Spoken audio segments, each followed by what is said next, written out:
Om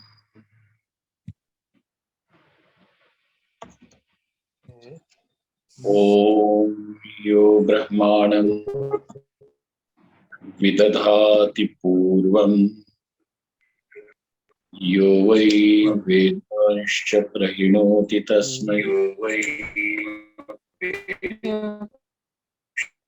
Brahmadevamatma Buddhi Prakasham Mumukshurvai Sharanamaham Prapatye. Om Shanti Shanti Shanti. Om Namo Brahmadibhyo Brahma Vidya Sampradaya Kartribhyo Vanshirishibhyo Mahatbhyo Namo Gurubhyaha Sarvopaplavarahitaha Prajnanaghanaha Pratyagartho Brahmaivahamasmi Brahmaivahamasmi.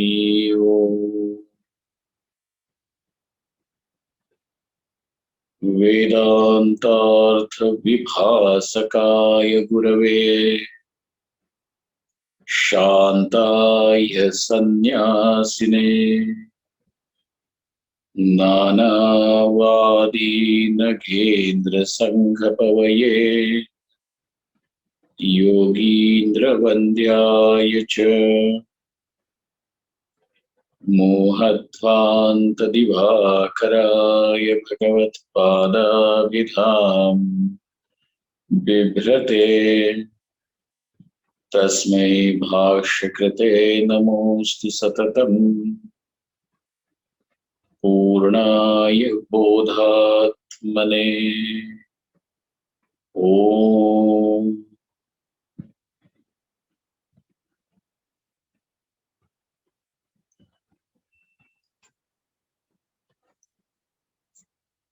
In order to learn, in order to understand anything, we require to have a mind which now is free from all forms of disruptions, distractions, or disturbances.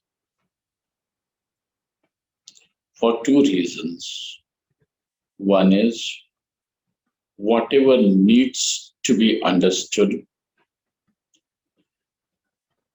may not get understood at all because the mind, which is an equipment for all cognitions to take place, is engaged elsewhere. The second condition which may take place is whatever is understood will be misinterpreted. Whatever has to be understood, instead of understanding it factually, objectively as it is, it will be misunderstood. Just as someone who is with a disturbed mind is bound to interpret all the situations around him as negative. Even if some neighbor waves out at you smilingly, just casually, the person with a negative mind now is going to view it as, did he look at me and smile at me mockingly? And therefore, a mind which is disturbed, distracted, disrupted, is rendered unfit for understanding.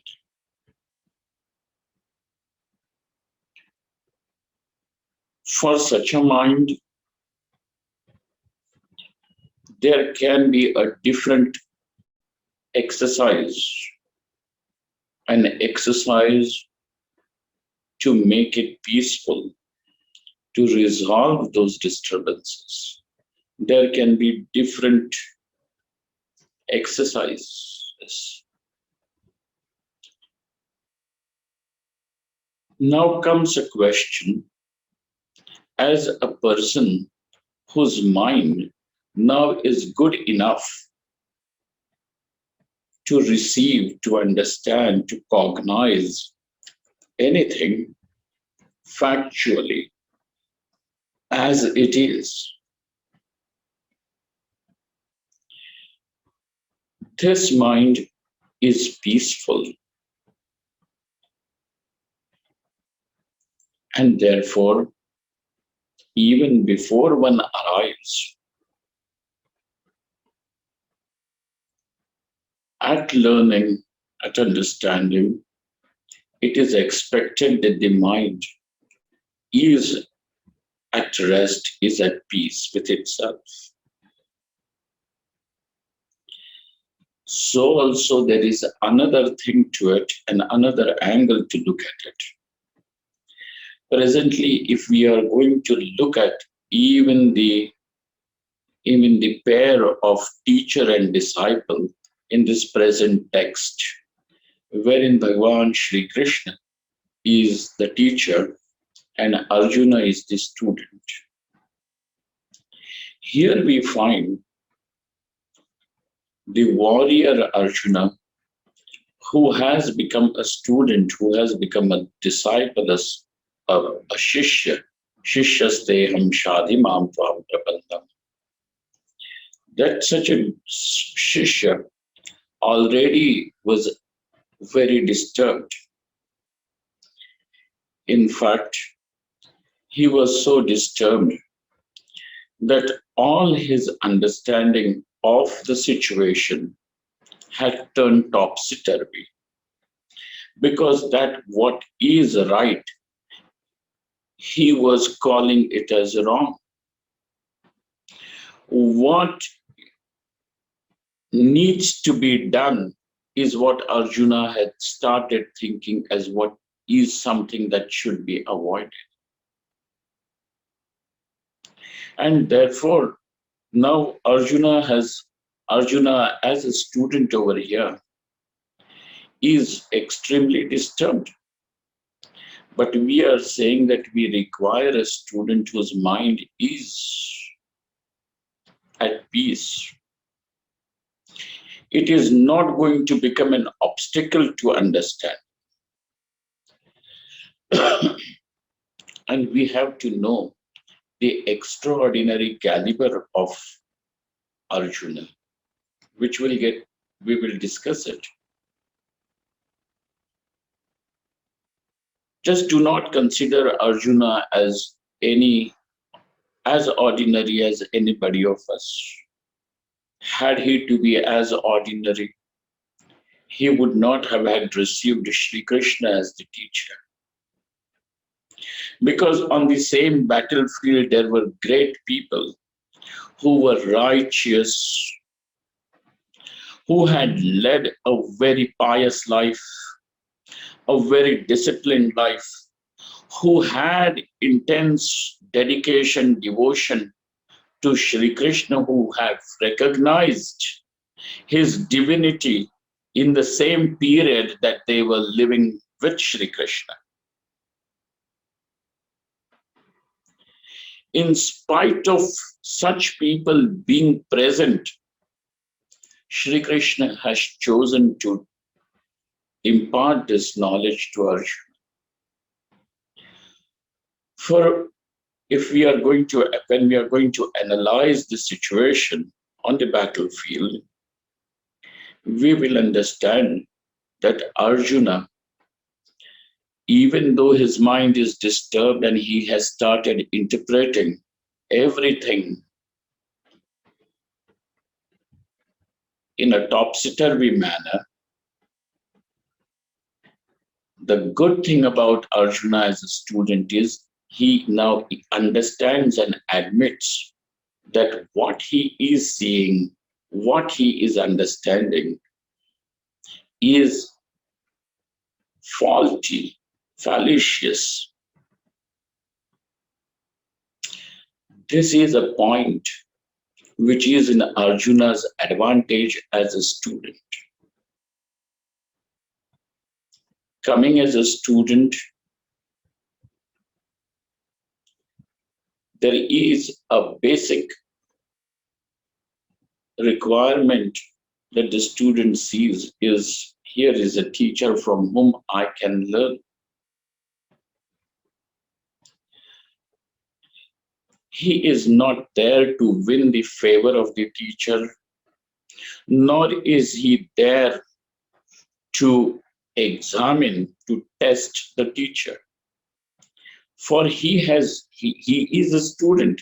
And when one says, here I am going to test, which means in the very beginning, the foundation of the person's psychology is he has admitted somewhere that I am far better and I am going to judge you. And a judge is on a higher position, on a higher seat. And therefore, for every student, for every person,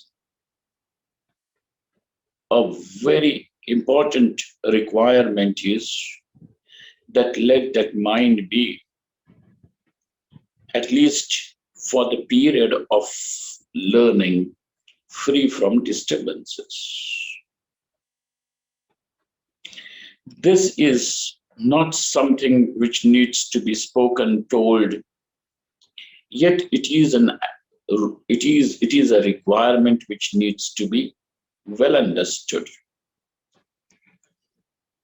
And hence we have Mangalacharanam, which I had explained. The purpose of Mangalacharanam is successful accomplishment of the endeavor. First, this is according to the old school of the Nayayikas. Why Mangalacharana should be done? According to the old school of the Nayayikas, the Prachina Nayayikas, they say in order to accomplish the endeavor, because whatever endeavor, whatever efforts that we are putting forth, we do it with an intention that it fructifies. We do not undertake any endeavor with an intention that let it become a waste of time, waste of energy, waste of intelligence. We want it to be fructified. But according to the Navyas means the later school, the school of Nayayikas before the 10th, 11th century is the Prachina Nayayikas, and post that is the Navya school, which is the Navya Nayayikas. According to them, successful completion of the endeavor is not due to Mangalacharanam. It is because Mangalacharanam will remove the obstacles. Mangalacharanam will remove the obstacles by creating appropriate adrishtam. And the efforts of the person, his intelligence, etc., will now be able to take those endeavors to its fructification. You understand? These are the two views of the Prachina and the Navyas. But both of them and all of us unanimously agree on the fact that Mangalacharanam should be done. So having done that Mangalacharanam, we have certain Dhyana shlokas of the Gita, Bhagavad-gite. Here we have seen the first shloka in the earlier session. We will continue with these shlokas, and having completed that, then we will enter into the main text of Bhagavad-gite. So the first shloka was Om Parthaya pratibodhitam bhagavata Narayanena svayam Vyasena grathitam puranamunina madhye Mahabharatam Advaitamruta Bhagavatim Astadasadhyayinim Amba Anusandadhami Bhagavad-gite Bhavadvesinim. This is the mother, the compassionate mother, affectionate mother. Oh mother, I meditate upon you, who releases her children from the very, very cycle of misery, of transmigration, janma punarjanma. This is what this mother releases from the grip of death. Mother gives birth, and by that very virtue of having given birth, the jiva now is caught again in the grip of death, and therefore, so this mother is not ordinary. Her compassion is not is way far more than what we can imagine. Advaitamruta varshanim. So this mother is the one who showers the nectar of Advaitam, of the non-duality. Now, Bhagavan Vyasa is being saluted in the next verse, because the Rishi, to remember the Rishi of that mantra is mandatory. And the Rishi over here is Bhagavan Vyasa, Satyavati Putra. Namostute Vyasa visalabuddhe Phullaravindayatapatra netra Yena Tvaya Bharatatailapurnah prajvalito jnanamayah pradipah. He Vyasa, te namaha astu. O Vyasa, Bhagavan Vyasa, te to you my prostrations, namaha astu. Then there are these two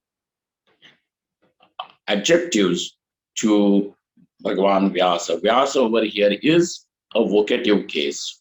Therefore, He Vyasa, te namaha astu. O Vyasa, to you our salutations. Who is this Vyasa? Visalabuddhe. Visalabuddhi. So that Visalabuddhi will become vocative case as संबोधन में क्या होगा? बुद्धे. हे व्यास विशाल बुद्धे. Vishal means vast, and buddhi is intelligence. Generally, our intelligence gets tired, and we are not able to understand things completely. We very often miss out a lot of things because our intelligence is not able to encompass the situation, the object, everything together. In case of Bhagavan Vyasa, there is no question of having missed anything that Shri Krishna may have said, meant, or indicated, because Bhagavan Vyasa's buddhi over here is said as Vishala buddhi, in which everything can easily be accommodated, which means here is an intellect which is not going to miss anything. Everything will be understood. Sarvajnaha, sarvajnatvat. And so, Vishala buddhe, he Vyasa, te namaha, to you I salute, my salutations.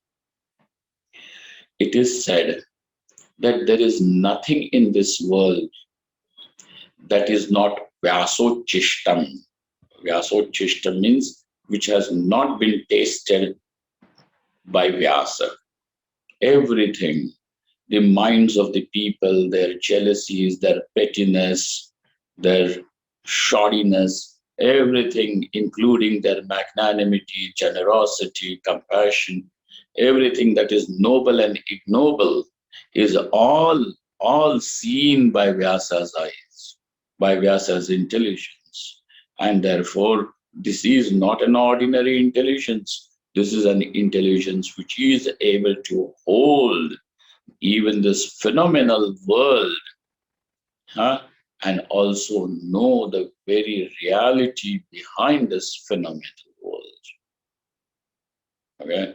Because this world of names and forms, which is all around us, which is the source of our misery too, according to us in our present status of analytical mind, we see my neighbor, my mother, my father, my sister, my husband, my wife, my children, if no one, at least my dog, everybody seems to be giving me some trouble. So there is this phenomenal world of names and forms all around us. And this world of names and forms is in a constant process of change. Those who are your friends now will change their status. To those whom you are friends today, you may change your status. Those things which you like very much today may not be even remembered by you tomorrow. And therefore, everything is in a state of constant change, constant flux. But all the changes, whatever the changes are happening, will happen on something which is changeless. Without the changeless substratum, the changes are not possible. The river is a constantly flowing phenomena. The river means it is a constant change. The water which was there a minute before, in which one has stepped in, already has gone miles away. And therefore the river means it is a constant change. But for this river to flow, you require the substratum, the river bed, which is constant. Say, suppose if the river bed also started flowing along with the river, where would the river flow? A constant substratum, the changeless substratum, for all the changes to occur is required. All the names and forms are constantly changing. And therefore, behind all these names and forms, there is a substratum which is not any name and form. And that substratum is also known. The world is known, and even the reality behind the world, the changeless substratum, is also known, and known to whom? By, we are saying, by Bhagavan Vyasa. Even when it comes to the empirical world, there is no intellect like Bhagavan Vyasa.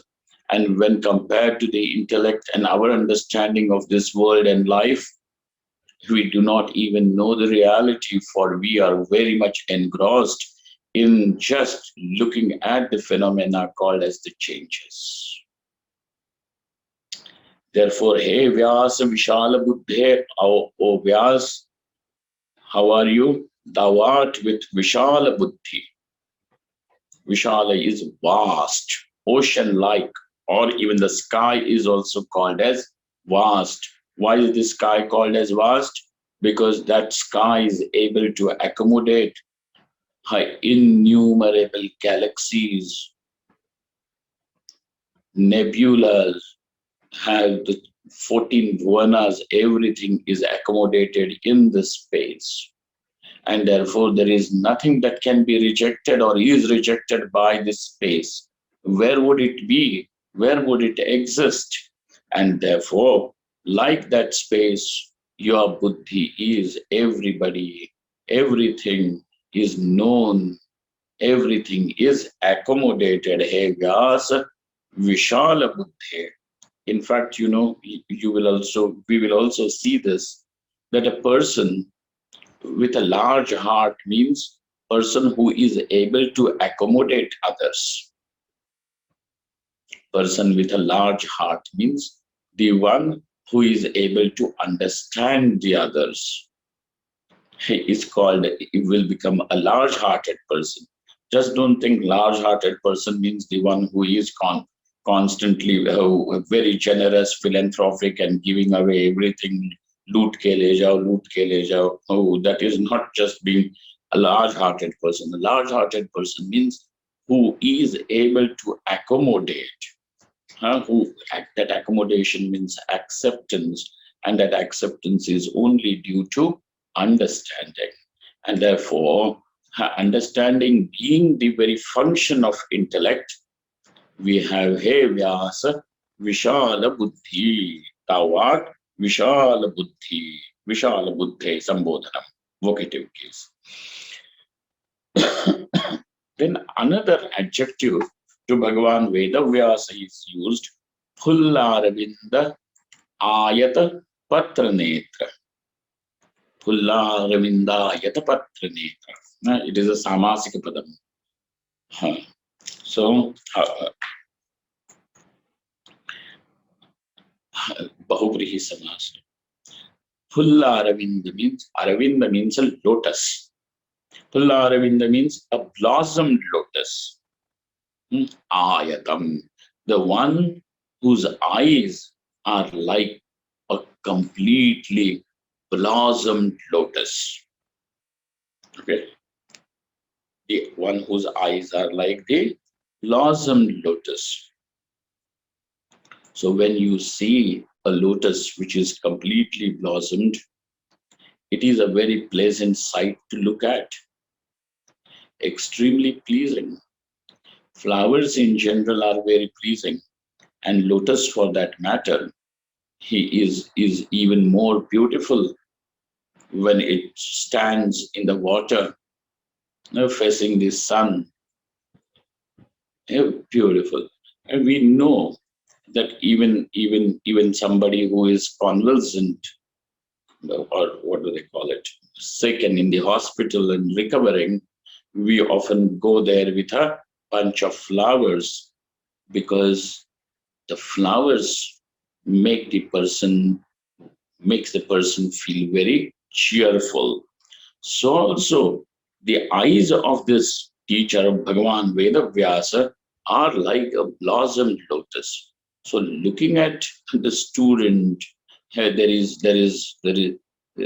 a great pleasantness, compassion about in those eyes, and therefore it has got a healing quality. Just that look has got a healing quality too, you can say. Phullaravindayatapatra, very beautiful eyes over there. Yena Tvaya Bharatatailapurnah prajvalito jnanamayah pradipah. Yena Tvaya, like this is what you are. Visalabuddhe Phullaravindanetra. Then what have you done? You have lit the lamp of knowledge. Jnanamayah pradipah. You have lit the lamp of knowledge by giving this Bhagavad-gite, which is the crown jewel in Mahabharata. Mahabharata being his composition. All the Puranas, Upapuranas, most of them are Bhagavan Vyasa's compositions. They are authored by Vyasa, and above all, Brahma Sutra, the Uttaramimamsa Sutras, which means the Brahma Sutra, is also authored by Bhagavan Vyasa, and hence we are indebted to Bhagavan Vyasa. In fact, all of you should know that we celebrate Guru Purnima, and Guru Purnima is the Jayanti of Bhagwan Vyasa, because people may have serious disagreements in various schools of philosophy, but all of them consider Vyasa as the Guru. Nobody says anything of everybody, all of us unanimously agree, and therefore Vyasa Purnima is called as Guru Purnima, that full moon, it is full moon day of the Ashad month, which will fall somewhere in July, August, etc. Prajvalito jnanamayah pradipah. What have you done? You have lit the lamp of knowledge. How is this lamp lit? Because some fuel is required, and that fuel is Bharatatailapurnah. That Mahabharata is the oil, is the fuel for the light of knowledge. For the light of knowledge, the fuel is Mahabharata. So the various episodes, the characters, their inner state is all analyzed, written over there by Bhagwan Vyasa. And therefore, by knowing Mahabharata, what happens? The person has the fuel in which now the lamp, the light of knowledge can be lit. Okay. Jnanamayah pradipah. So now in this way, we offer our salutations to Bhagwan Veda Vyasa. Furthermore, the speaker over here in Bhagavad-gite, the teacher, is Bhagwan Shri Krishna. And since it is a song sung by Shri Krishna, it is called as Bhagavad-gite. Generally, a poetry, a song is called as Gitam. It is in neuter gender. But Bhagavad-gite, that word, has changed and is become Gita, feminine gender. And therefore we are able to say is mother. Okay. Prapanna parijataya Totravetraikapanaye jnanamudraya krishnaya Gitamritaduhe namaha. Shri Krishna, the Lord who has sung, Bhagavan has sung the song, and therefore Bhagavata Gita, and that's why it is Bhagavad-gite, sung by Bhagavan, and therefore it is that Gita is, that song is the song of God. Generally we sing songs for God, either to praise Him or to ask something from God. But this is a song that is the music of God, not for God, but of God. You understand the difference? It is not about God or anything like that. What will the God has given me a message? No. This is a song of God, revealing Himself. And by knowing God, what happens is dukkhasyantaha. The dukkham, misery, ends completely. So therefore, now let us see how is Bhagavan Shri Krishna praised over here. Prapanna parijataya. Parijata means the wish-fulfilling tree. It means the kalpavriksha. Kalpavriksha means the wish-fulfilling tree. If any person stands under, it is said that if a person stands under the shade of this tree, Sannidhi, in proximity of this tree, under the shade of this tree, and wishes for anything, the wish will be immediately fulfilled. And therefore people are searching for this wish-fulfilling tree. And then some of them are saying that there are wish-fulfilling trees, but they are all in heaven. in order to go to the heaven, the first requirement is that a person should die. And not only just die, he should have enough punya to go over there. And then wishes. The wish was to go to the heaven. Now you have already arrived over here. Now what other wish will you have? That let me go to the mortal world and suffer? No. You already are in the heaven. You require over here in this world a wish fulfilling tree. Do you have one like that? And we say, yes, there is one. Prapanna parijataya. Which is this wish fulfilling tree? We say is Shri Krishna. Oh, but we don't find our wishes being fulfilled. So we say Prapanna parijataya. Prapanna means those who have surrendered. Those who have surrendered, to them Shri Krishna becomes the wish fulfilling tree. So Prapanna parijataya. What is your wish? No, I want a car, I want a bigger house, I want to marry again. Generally people don't have that much,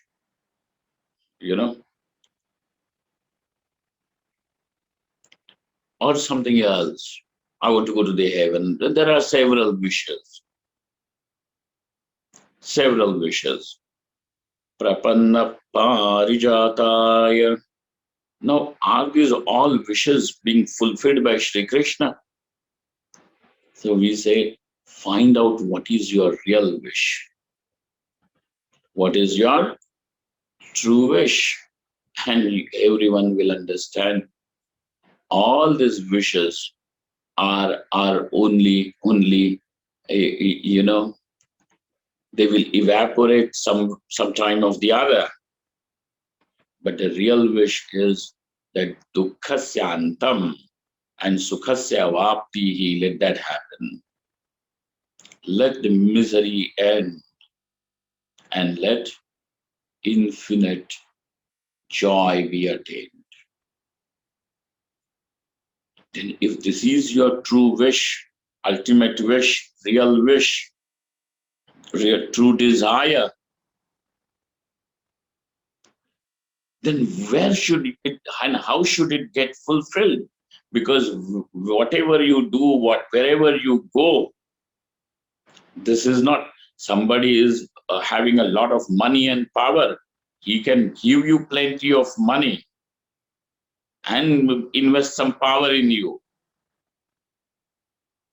But that does not mean it is the end of dukkham.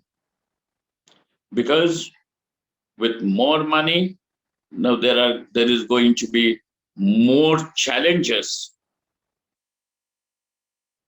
There are going to be more challenges, more rivals, more jealousy. So your problems have not ended over there. More insecurity. So how does that dukkhasyantam take place? And so, just as in case of Arjuna, thus all the dukkha is resolved. By whom? By this wish-fulfilling tree. And how does Shri Krishna become the wish-fulfilling tree? The thing is, Prapanna. Because what does Arjuna say over there? Shishyasteham shadhimam tvam prapannam. See, the word prapanna is there, prapannam. For prapanna means, I'll tell you its meaning, it's very interesting too. But prapannam, and therefore dukkhasyantam takes place. Ananta sukhavaptihi also takes place. Paramanandasya vaptihi. Therefore, for those who are prapanna, to them, here is your desire fulfilling tree, wish fulfilling tree, kalpa vrikshaha. And in this very life, in this very world, we can see that. And the only way to arrive in the shade of this tree is not by going to some forest or in some mountain, but just prapanna. Huh? So this word prapanna is also very nice word. Maharajji, Puja Maharaj, Swami Akhandanji Maharajji, Maharaj used to say prapanna means he has explained this is perfect grammar. The upper portion of our foot, okay, what is it? Metastasis. What do yoga people? What is it? It goes anyway. The Metatarsals. Metatarsals. Okay, good. And so people are doing yoga every day. So that is called as prapada. The raised portion just before the toes is called as prapada. And prapanna means holding on to that portion by holding on to that feet is prapanna. Arjuna says, no matter what, I may be sinking into despair, but for me, this is what I have held on. Prapannam, prapannam tvam. To you, this is the prapanna. So prapanna parijataya, Totravetraikapanaye. And in one hand, he is holding the stick, the bamboo stick, which is used to whip the horses to make them run faster or to control them. If there is the whip, so it is Totravetraikapanaye. That is what he is holding in one hand, and in the other hand, what is the other hand? There is a gesture of jnanamudra. Jnanamudra means the gesture of knowledge, wherein the tarjani is made to settle on the head of the thumb by raising these other three fingers. This is the gesture of knowledge.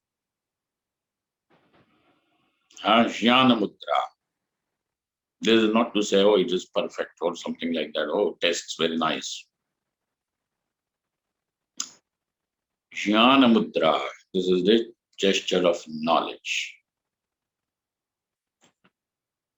Our body language is there, and so one thing is this. So how is Shri Krishna over there? How is this Kalpavriksha standing with the whip and the ropes, the rinses to control the horses? And because he is in the chariot on the battlefield, and there are horses yoked to that chariot. These horses are representatives of our senses and organs of action, organs of knowledge, organs of action. And those whose organs of action and organs of perception are well controlled, well trained, then the chariot will run through this battle of life, keeping the master of the chariot safe, driving him safely. And so the Sarathi, the driver, needs to control these horses properly, where he needs to make them run faster, make them run slow, take a turn, take right, take a left. How all these things have to be taken care. And therefore, here is Shri Krishna in that chariot standing in front of Arjuna with just that one whip in the hand and the other hand with a gesture of knowledge. Okay, it is also called as the gesture of lecturing, discourse, pravachana mudra. Okay, but knowledge. This is how Shri Krishna stands over there. And Gita Amrita Duhe Namaha. I bow down, salutations to whom? To the one who has milked the nectar of Gita.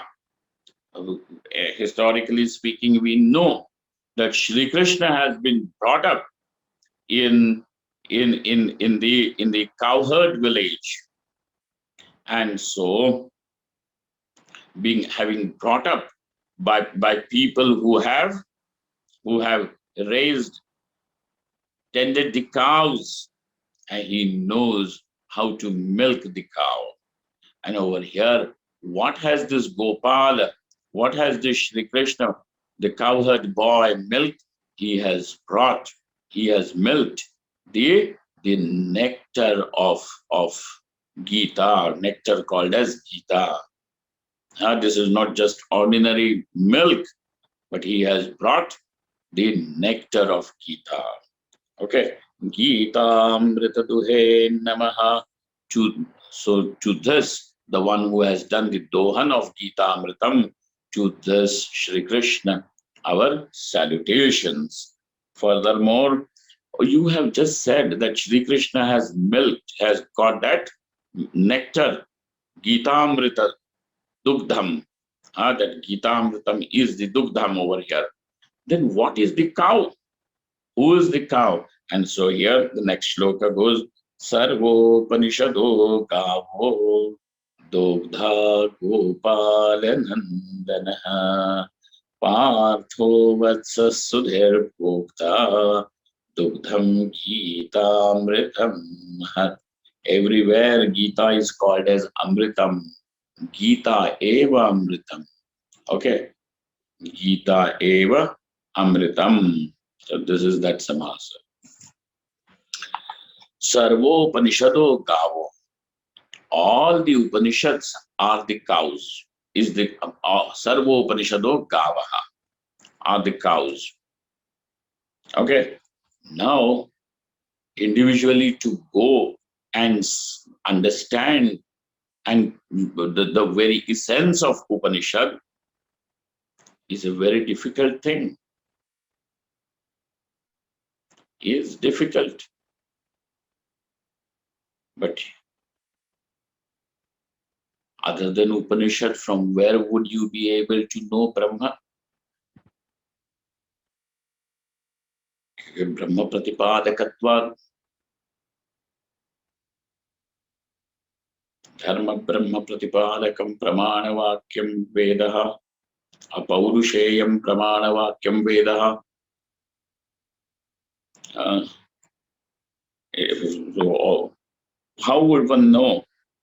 So, but then we do not have an easy access to Upanishad. And even if that Upanishad is explained, to come to its conclusion is a very, very difficult task. So therefore what happens? Though there is this cow, now this cow, on seeing its own vatsa, bachada, its calf, offspring, the milk will naturally come to its udder. So whenever the cow sees its calf, now that cow it is overcome with love and compassion, and immediately affection, it will stop. Its udder is filled with milk.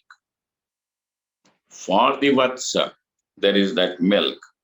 Don't think that the cow gives milk for us. Cow gives milk to its vatsa, to its calf, to its offspring in its infancy.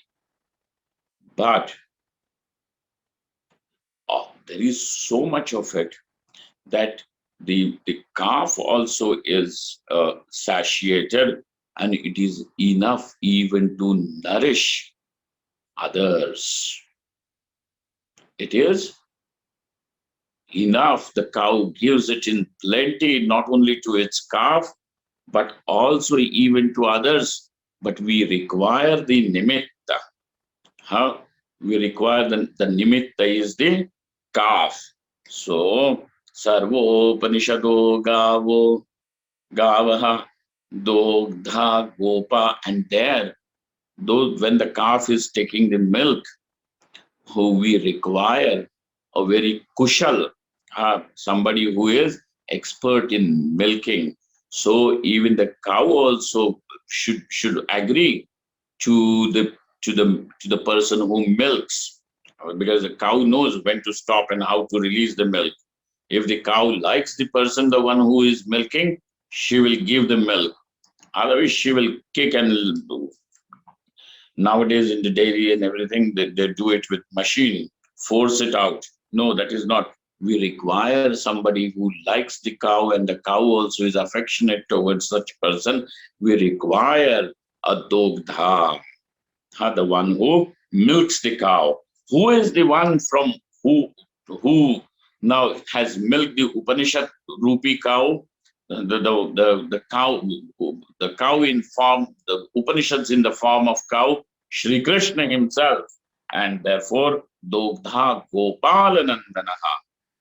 Who he is the very son of Gopal. Because Shri Krishna in his childhood was brought up by Nanda Maharaj, and Nanda Maharaj is the chieftain of this cowherd village. So Gopalanandana Shri Krishna knows how to tend, how to be affectionate, how to be respectful towards all the animals, and especially the cows, because these cows also used to consider Shri Krishna, and they would love him even more than their own cows. Gopalanandanaha Partho Vatsaha Sudhir Bhokta Partha. Now over here, this milk was the others of the Upanishads got filled by looking at Arjuna, because Arjuna was suffering, and whenever the mother sees its own child suffering, now that affection comes. Arjuna is hungry for knowledge. He wants to know. This is a very interesting thing, that even on the battlefield, Arjuna does not pray to the Lord, to Shri Krishna, saying that please change the situation for me. He says, give me the knowledge. Just as Nachiketa had asked, when Nachiketa was told, Nachiketa, all your problems will be solved because your father, who was angry at you, Vitamanyuhu, his anger will be all cooled down, calmed, and he will have more love for you than ever. Assurance given.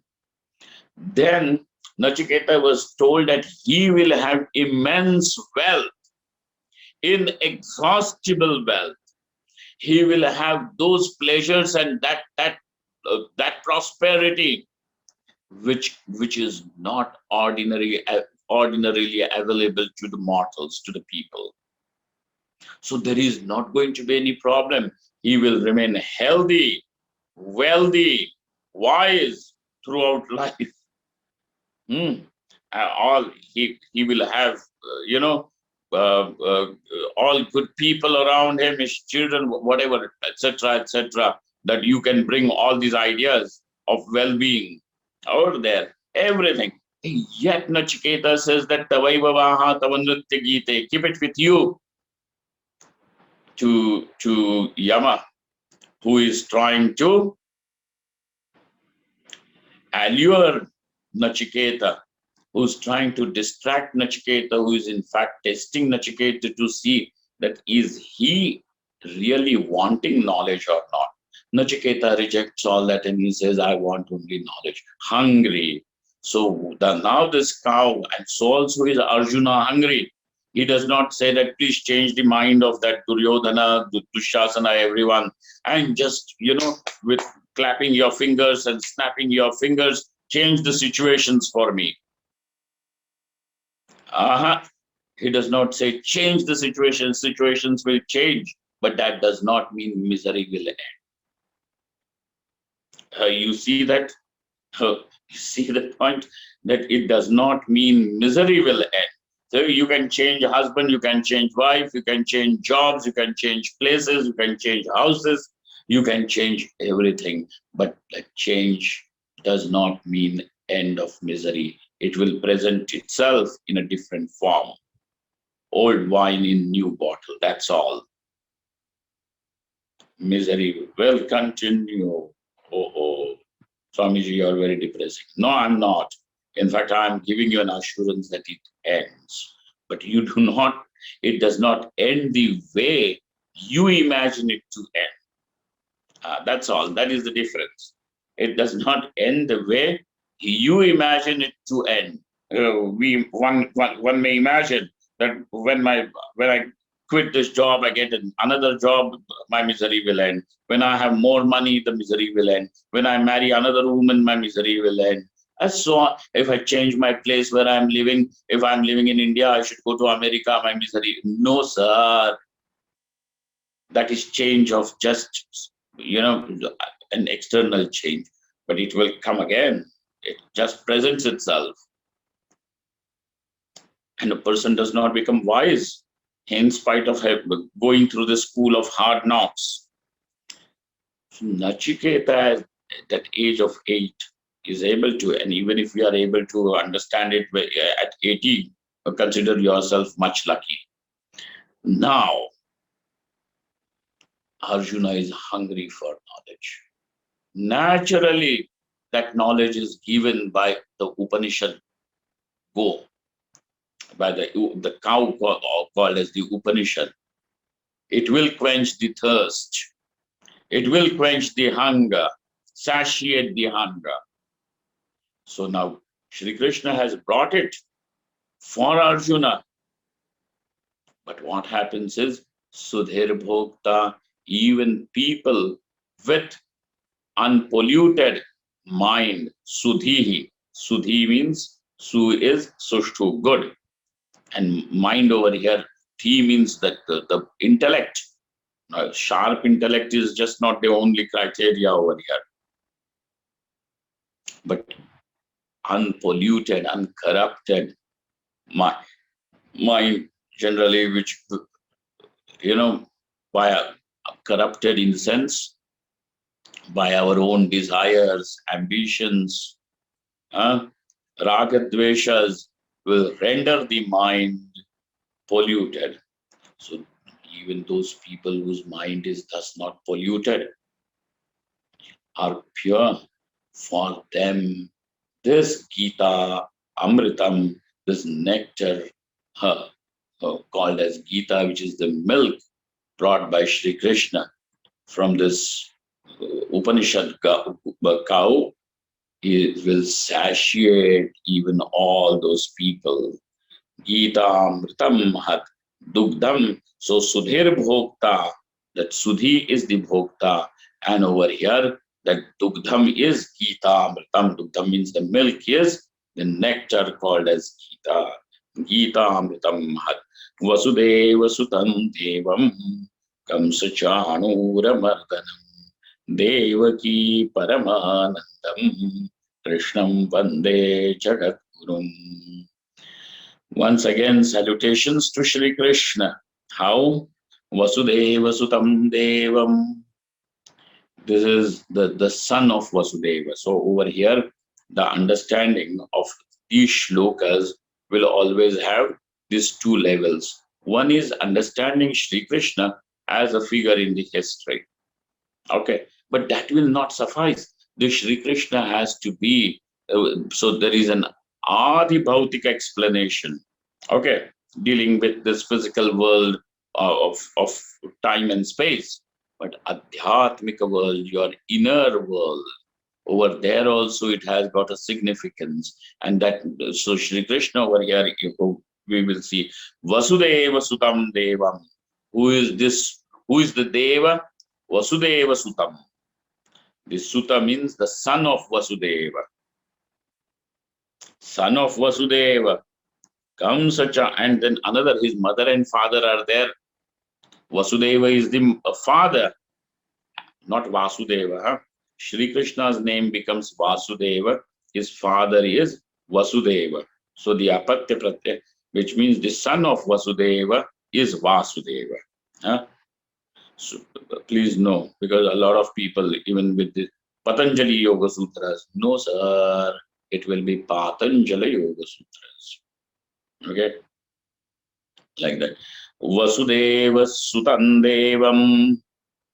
This is the son of Vasudeva. He is the Deva. Deva is the illuminous one. The one who is illuminous, shines, illumines. Vasudeva Sutam Devam, Kamsa Chanuramardanam. The one who has slain whom he has slain Kamsa and Chanura. These were the two atrocious demons. Though they lived amongst people like us, but their whole character, life, their mindset, their actions was all very, very cruel. Very cruel. And these were the people to whom Shri Krishna has put an end, thus releasing the world from the grip of cruelty. Kamsa is a representation of cruelty only. Kamsa Chanura Mardanam.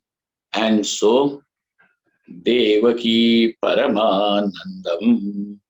And he is the super joy, supreme joy of Devaki. Because this Devaki, for no reason, this Kamsa had kept Devaki and Vasudeva as he had arrested them and kept them in the jail, Karagriha. Just because there was a prediction that one of the children, one of the sons born to Devaki and Vasudeva will ultimately put an end to Kamsa. And Kamsa knows this prediction because he has heard it.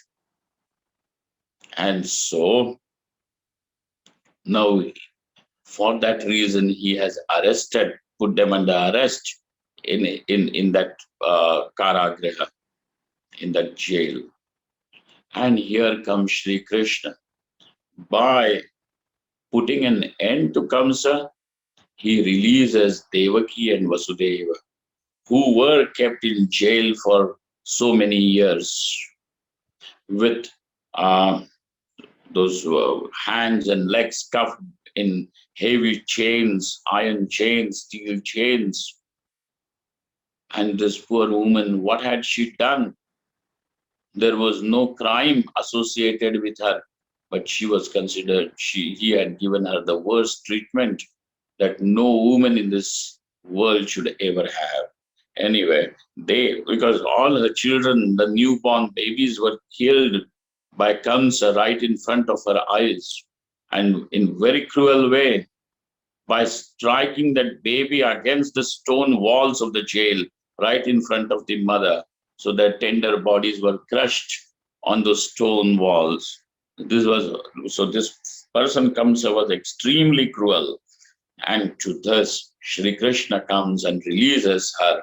So this is the Paramananda of Devaki, the supreme joy of Devaki, Tam Krishnam. So this Krishna, who is now not only the supreme joy of Devaki, the son of Vasudeva, the one who ends the tyranny, the cruelty in this world, but he is what? He is Jagat Guru.